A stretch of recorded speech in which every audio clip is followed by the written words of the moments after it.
बिस्मिल्लाहिर्रहमानिर्रहीम। Welcome to the new topic defining constructor outside class. इस topic में हम पढ़ेंगे कि हम कंस्ट्रक्टर को आउटसाइड द क्लास किस तरह डिफाइन कर सकते हैं।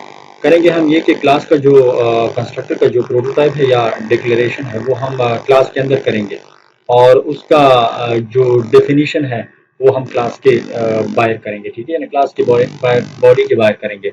यहाँ पे आप लोग देख सकते हैं, इस सेंटेक्स को हम देखते हैं कि हाउ टू डिक्लेयर या define constructor outside the class. तो यहाँ पे आपने क्लास की वर्ड लगाना होगा, फिर क्लास का नेम लिखना होगा। ठीक है, फिर ये क्लास की बॉडी यहाँ से स्टार्ट होगी और यहाँ पे आपने एक स्पेसिफायर मेंशन करना होगा। इसके बाद फिर आपने क्या करना होगा, यहाँ पे आपने एक स्पेसिफायर के बाद नॉर्मली जो कंस्ट्रक्टर है वो पब्लिक होता है। ठीक है, तो आपने पब्लिक ही लिखना होगा एक स्पेसिफायर को। तो कंस्ट्रक्टर का डिक्लेरेशन आपने यहाँ पे करना होगा। तो आपने क्या करना होगा, आपने यहाँ पे लिखना होगा क्लास का नाम। ठीक है, क्लास सॉरी कंस्ट्रक्टर का नाम आपने लिखना होगा। ठीक है, या क्लास का नाम और कंस्ट्रक्टर का नाम दोनों सेम होते हैं। तो फिर आपने ये ब्रैकेट्स लगाने होंगे। ठीक है, और फिर इसके बाद आपने सेमीकोलन लगाना होगा। ठीक है, तो ये हुआ आपके पास कंस्ट्रक्टर का डिक्लेरेशन। और यहाँ पे अगर आपके पास अदर वेरिएबल्स है, फंक्शंस है, वो आप लिख सकते हैं। क्लास के अंदर वेरिएबल्स में फंक्शन हो सकते हैं। ठीक है, वो आप लिख सकते हैं। उसके बाद यहाँ पे आप देख सकते हैं क्लास की बॉडी खत्म हो गई। क्लास की बॉडी यहाँ पे जब खत्म होती है तो यहाँ पे आपने सेमीकोलन लगाना जरूरी है। ठीक है, तो class constructor definition outside the class. तो फिर जब आप क्लास से बाहर कंस्ट्रक्टर को डिफाइन कर लेते हैं तो यहाँ पे आपने जिस तरह आप लोगों ने फंक्शन के अंदर किया था, ठीक है, तो यहाँ पे आपने क्लास का नाम लिखना होगा। ठीक है, क्लास का नाम आपने लिख लिया, फिर यहाँ पे आपने स्कोप रेजोल्यूशन ऑपरेटर को लगाना होगा और फिर उस कंस्ट्रक्टर का नाम या क्लास का नाम आपने लिखना होगा। ठीक है, ये ब्रैकेट्स लगाने होंगे और यहाँ से लेकर यहाँ तक ये कंस्ट्रक्टर की बॉडी है। यहाँ से लेकर यहाँ तक कंस्ट्रक्टर की क्या है, कंस्ट्रक्टर की बॉडी है। तो इसके बाद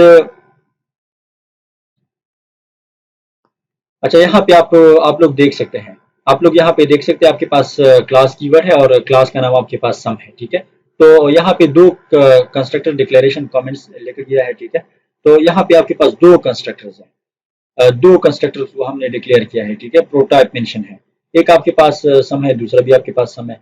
एक के अंदर आपके पास तीन पैरामीटर्स है, इंटीजर एल, इंटीजर एम और इंटीजर एन। ठीक है, और दूसरे में आपके पास क्या है, दो पैरामीटर्स है। तो यहाँ पे कंस्ट्रक्टर और लोडिंग का कॉन्सेप्ट भी आता है और defining constructor outside the class का कॉन्सेप्ट भी आता है। ठीक है, यहाँ पे आप देख लीजिए क्लास की बॉडी आपके पास खत्म हो गई है। हाँ, हम क्यों कंस्ट्रक्टर को हम आउटसाइड द क्लास क्यों डिफाइन करते हैं? जब कंस्ट्रक्टर की बॉडी आपके पास लेंथी हो, लार्ज हो, या कंस्ट्रक्टर आपके पास कॉम्प्लेक्स हो, तो फिर हम ये करते हैं कि कंस्ट्रक्टर को हम क्लास से बाहर डिफाइन कर लेते हैं। So let's move toward practical demonstration के प्रैक्टिकल में किया है और कैसे इम्प्लीमेंट हो सकता है। यहाँ पे आप देख ली, यहाँ पे वही सिंटैक्स है। ठीक है, तो क्लास के अंदर आपके पास दो कंस्ट्रक्टर्स है। ठीक है, एक आपके पास थ्री पैरामीटर है, दोनों आपके पास पैरामीटराइज कंस्ट्रक्टर है। ठीक है, लेकिन एक के अंदर आपके पास तीन पैरामीटर्स है, दूसरे के अंदर आपके पास दो पैरामीटर्स है। तो ये कंस्ट्रक्टर ओवरलोडिंग कहलाता है। देखो, कंस्ट्रक्टर का नाम आपके पास सेम है, लेकिन उसके सेट ऑफ पैरामीटर्स या नंबर ऑफ पैरामीटर्स आपके पास क्या है, डिफरेंट है। ठीक है, तो इस यहाँ पे आपके पास क्लास की बॉडी खत्म हो गई। क्लास की बॉडी जब आपके पास यहाँ पे खत्म होगी तो अब क्या होगा, अब हम इस इन कंस्ट्रक्टर्स को हमने यहाँ पे डिक्लेयर किया है। ठीक है, अभी हम outside the class main function से भी बाहर। ठीक है, इन कंस्ट्रक्टर्स को हम क्या करते हैं, डिफाइन कर लेते हैं। तो यहाँ पे आप देख लें, क्लास का नाम आपके पास सम है तो आपने क्लास का नाम लगाया है। ठीक है, फिर आपने स्कोप रेजोल्यूशन ऑपरेटर लगाया है और इसके बाद फिर आपने वो कंस्ट्रक्टर का नाम, ठीक है, कंस्ट्रक्टर का नाम और क्लास का नाम सेम होता है, वो आपने लगाया है। ठीक है, फिर इधर आप देख ले, आपके पास तीन पैरामीटर्स थे, तो थ्री पैरामीटर वाला फंक्शन हम यहाँ पे डिफाइन कर लेते हैं। तो थ्री पैरामीटर वाला फंक्शन हमने यहाँ पे डिफाइन कर दिया। ठीक है, तो ये आप देख ले, और इसकी बॉडी में हमने कुछ लिखा है। ठीक है, ये क्या करता है, ये आपको कैलकुलेट करता है सम ऑफ थ्री इंटीजर्स। ठीक है, तीन नंबर को ऐड करके उसका सम मालूम, तीन नंबर को ऐड करके उसका सम मालूम कर लेता है। फिर इसके बाद आपके पास एक और कंस्ट्रक्टर था। ठीक है, उसका प्रोटोटाइप आपने बनाया था और उसको डिक्लेयर किया था। ठीक है, तो इस कंस्ट्रक्टर के अंदर आप लोग देख रहे हैं आपके पास दो पैरामीटर्स थे। आपके पास कितने पैरामीटर्स थे, दो पैरामीटर्स थे। तो यहाँ पे आप देख लें, नीचे आप आ जाए तो ये आपके पास क्लास का नाम, स्कोप रेजोल्यूशन ऑपरेटर, इसके बाद आपने सम कंस्ट्रक्टर का नाम और इसके अंदर दो पैरामीटर्स, और इसकी बॉडी में हमने ये किया है कि ये आपके पास दो नंबर को ऐड करके आपको रिजल्ट दे देता है, ठीक है। यानी एल और एम को ऐड करके, इनके वैल्यूज को ऐड करके आपको रिजल्ट दे देता है। इसके बाद हम मेन फंक्शन के अंदर जाते हैं, ठीक है। मेन फंक्शन में हम ये करते हैं, सबसे पहले क्लास का ऑब्जेक्ट बना लेते हैं और फिर उनका कंस्ट्रक्टर कॉल कर लेते हैं, ठीक है। कंस्ट्रक्टर जब कॉल कर लेते हैं तो चूंकि पैरामीटराइज कंस्ट्रक्टर है, ठीक है, तो हम कुछ पैरामीटर्स भी यहाँ आर्गुमेंट्स भी पास कर देंगे। तो यहाँ पे आप देख ले, अभी आपने 3 आर्गुमेंट्स पास किए हैं, 1 2 और 3, ठीक है। तो होगा ये यहाँ पे कि यहाँ पे आपके पास ये 3 आर्गुमेंट वाला कंस्ट्रक्टर जो है वो कॉल हो जाएगा और आपके वैल्यूज यहाँ पे आएंगे, ठीक है। 3 एल के अंदर स्टोर हो जाएगा, 4 जो है वो एम के अंदर स्टोर हो जाएगा और 5 जो है वो एन के अंदर स्टोर हो जाएगा।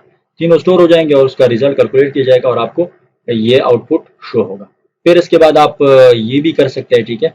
आप आप एक और ऑब्जेक्ट बनाए, ठीक है, और उस ऑब्जेक्ट को और इस ऑब्जेक्ट के जरिए आप कंस्ट्रक्टर को कॉल कर दें। कौन सा कंस्ट्रक्टर आप कॉल कर लेते हैं? 2 आर्गुमेंट वाला कंस्ट्रक्टर आप कॉल कर लेते हैं, ठीक है। इसमें 2 पैरामीटर्स हैं, तो ये कंस्ट्रक्टर आपके पास कॉल हो जाएगा, ठीक है। और यहाँ पे 2 नंबर ऐड किए जाएंगे, ठीक है, ऐड किए जाएंगे और आपको रिजल्ट दे दिया जाएगा। आप इसको एक लाइन के अंदर भी कर सकते हैं। एक लाइन वाला जो सिंटैक्स है वो ये है कि आपने यहाँ पे सम लिखना होगा, ठीक है, क्लास का नाम, फिर ऑब्जेक्ट 1, ठीक है, कौन सा कंस्ट्रक्टर आप कॉल करना चाहते हैं वो लिख दें, फिर आप कॉमा लगा दें, फिर आप इस 2 कर दें, सेकंड ऑब्जेक्ट है, ठीक है, और जो कंस्ट्रक्टर आप कॉल करना चाहते हैं उस कंस्ट्रक्टर को पैरामीटर भेज दें। तो ये आपके पास ते का defining constructor outside the class. आइए रन कर लेते हैं इसको और आउटपुट आप देख, ये आप देख लीजिए आउटपुट आ गया, ठीक है। सम ऑफ 3 इंटीजर इज 3 पैरामीटर वाला कंस्ट्रक्टर कॉल हो गया, ठीक है, और ऑब्जेक्ट को इनिशियलाइज किया गया और यहाँ पे 2 पैरामीटर वाला कंस्ट्रक्टर जो था वो कॉल हो गया और ऑब्जेक्ट को S2 को इनिशियलाइज किया गया। उम्मीद है आप लोगों को समझ आई होगी। Thank you so much. अल्लाह हाफिज़।